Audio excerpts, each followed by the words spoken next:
পুষ্পস্তবক আমরা আমাদের অত্যন্ত প্রিয় খেলোয়াড় দিব্যেন্দু আমাদের মঞ্চে রয়েছে।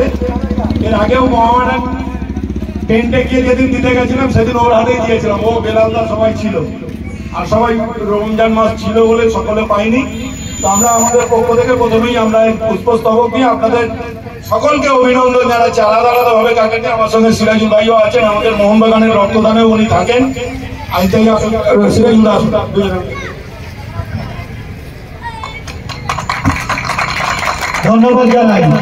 ধন্যবাদ জানাই সমেশ্বর বাবুকে।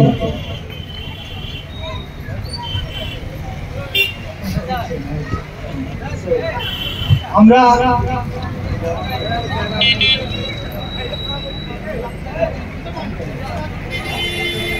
আমাদের মধ্যে এই মুহূর্তে উপস্থিত হয়েছেন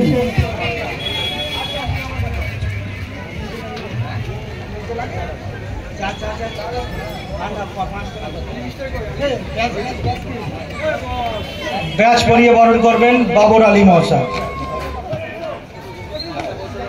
সোমেশ্বর বাবু মহাশয়কে ব্যাচ পরিয়ে বরণ করবেন বাবর আলী। আমাদের মধ্যে উপস্থিত আছেন রাজারহাট শিক্ষা ও সমাজ উন্নয়ন কমিটির সম্পাদক মাননীয় ঝুলন দাশগুপ্ত, তাকে বরণ করার জন্য অনুরোধ করবো, তাকে মঞ্চে সামনে আসার জন্য অনুরোধ করবো। বাংলা বলকে যে কতখানি এগিয়ে গেছে একথা কোনো অস্বীকার করার কোনো জায়গা নেই। বাংলায় 3 প্রধান ছিল, 3 প্রধান আছে, 3 প্রধান থাকবে, এ নিয়ে আমরা বিশ্বাস ছিল, এই বিশ্বাস এখনো রয়েছে এবং থাকবে। এআইএফএফ এর নতুন সভাপতি বাংলার কল্যাণ চৌবে যেদিন ঘোষণা করেছিলেন যে এই বাংলা যে আই লিগে চ্যাম্পিয়ন হবে তারা সরাসরি আইএসএল খেলবে, এবং এটা তো ঠিকই, নিজের দমে খেলতে বলতে যা বোঝায় তা মোহামেডান খেলে দেখালো, তার জন্য ধন্যবাদ। বিশেষ করে দীপু বেলালদা যারা মোহামেডানের অন্যান্য কর্মকর্তা আছেন তাদের সবাইকেই ধন্যবাদ।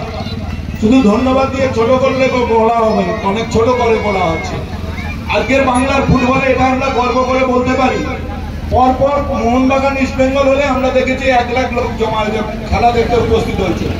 মোহনবাগান খেলছে মুম্বাইয়ের সঙ্গে, মোহনবাগান খেলছে উড়িষ্যার সঙ্গে, সেই ম্যাচেও 62,000 করে লোক মানুষ উপস্থিত হচ্ছে। যারা বলে যে বাংলায় ফুটবল শেষ হয়ে গেছে, আমি তাদের সঙ্গে একমত নই।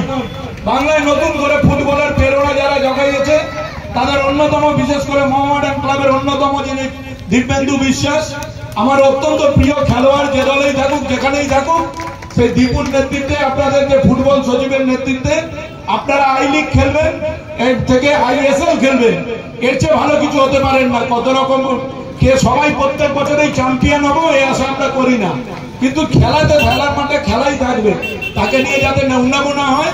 আর একটা সম্প্রদায়ের টিম না, যারা বলে যে মোহামেডান সমর্থকরা হলো মূলত মুসলিম সম্প্রদায়ের, আমি এ বিশ্বাস করি না। যারা বিশ্বাস করেন বাংলার ফুটবল যারা খেলেন, সে মোহনবাগান, ইস্ট বেঙ্গল, মোহামেডান যে দলকেই সাপোর্ট করতে পারে। আমার মনে হয়, আমি যতদূর জানি যে মোহামেডান ক্লাবে প্রথম যদি কেউ হিন্দু মেম্বার হয়ে থাকেন তিনি ছিলেন রাজ্যের এক বিধায়ক সোমেন মিত্র। তিনি একদিন বলেছিলেন, তুই তো ইস্ট বেঙ্গল সাপোর্টার, তুমি আবার আমি মোহনবাগান, আমি মোহামেডানেরও সমর্থক মেম্বার। আমার সঙ্গে খুব ব্যক্তিগত সম্পর্ক ছিল, আছে, শেষ দিন অব্দি, সেই জন্যই বলছি।